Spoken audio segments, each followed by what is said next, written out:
ప్రధాని మోదీ 11 రోజుల ఉపవాసం చేయలేదా?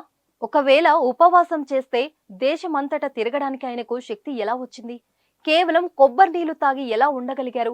రామ మందిరం ప్రాణ ప్రతిష్ఠ వేడుకకు ముందు ప్రధాని మోదీ 11 రోజుల నిరాహార దీక్షపై కాంగ్రెస్ నేత కర్ణాటక మాజీ ముఖ్యమంత్రి వీరప్ప మొయిలీ సందేహం వ్యక్తం చేస్తూ లేవనెత్తిన ఈ ప్రశ్నలు సంచలనం సృష్టిస్తున్నాయి. గజం కేవలం 23,000 రూపాయలతో 165 గజాల భూమి కేవలం 38 లక్షలు మాత్రమే. అయోధ్యలో బాలరాముడి విగ్రహ ప్రాణ ప్రతిష్ఠ క్రతువు కోసం 11 రోజులు ప్రధాని మోదీ ఉపవాస దీక్షలో ఉన్నారు.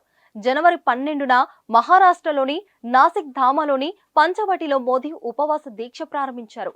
ఆ 11 రోజులు కేవలం దుప్పటి వేసుకుని నేలపై నిద్రించారు. కొబ్బరి నీళ్లను మాత్రమే తాగారు. ఎలాంటి ఘన ఆహార పదార్థాలను తీసుకోలేదు. సూర్యోదయానికి ముందే నిద్ర లేవడం, యోగా, ధ్యానం చేయడం లాంటివి ఆచరించారు. గోపూజ చేశారు. ఆవులకు ఆహారం అందించారు. రాముడి జీవితంతో సంబంధం ఉన్న ఆ అన్ని ఆలయాలను సందర్శించారు. ఆంధ్రప్రదేశ్లోని లేపాక్షి, తమిళనాడులోని రామేశ్వరం, తిరుచిరాపల్లి, ధనుష్కోటి, కేరళలోని గురువాయూర్ ఆలయాలకు మోదీ వెళ్లారు. జనవరి 22న రామ్లల్లా ప్రాణ ప్రతిష్ఠ కార్యక్రమం పూర్తవగానే మోదీ తన ఉపవాస దీక్షను విరమించారు. శ్రీరామ జన్మభూమి తీర్థక్షేత్ర కోశాధికారి గోవింద్ దేవగిరి మహారాజు రామచరణమృతం తాగి తన ఉపవాసాన్ని ముగించారు.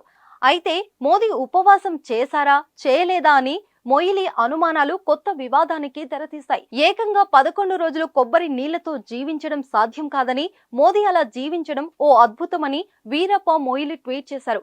కొబ్బరి నీళ్లు తాగి బతకడం కష్టమని తనకి ఓ వైద్యుడు చెప్పిన విషయాన్ని కూడా ఆయన ప్రస్తావించారు. ఆహారం లేకుండా మోదీ దేశవ్యాప్తంగా ఎలా పర్యటించారని ప్రశ్నించారు. అతని ముఖంలో అలసట కనిపించలేదని తెలిపారు.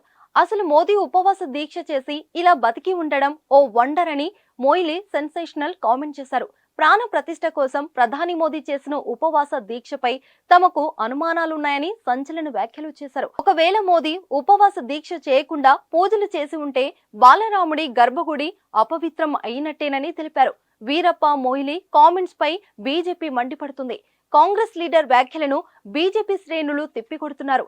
రాముడికి కాంగ్రెస్ పూర్తిగా వ్యతిరేకమంటూ విమర్శలు చేస్తున్నారు.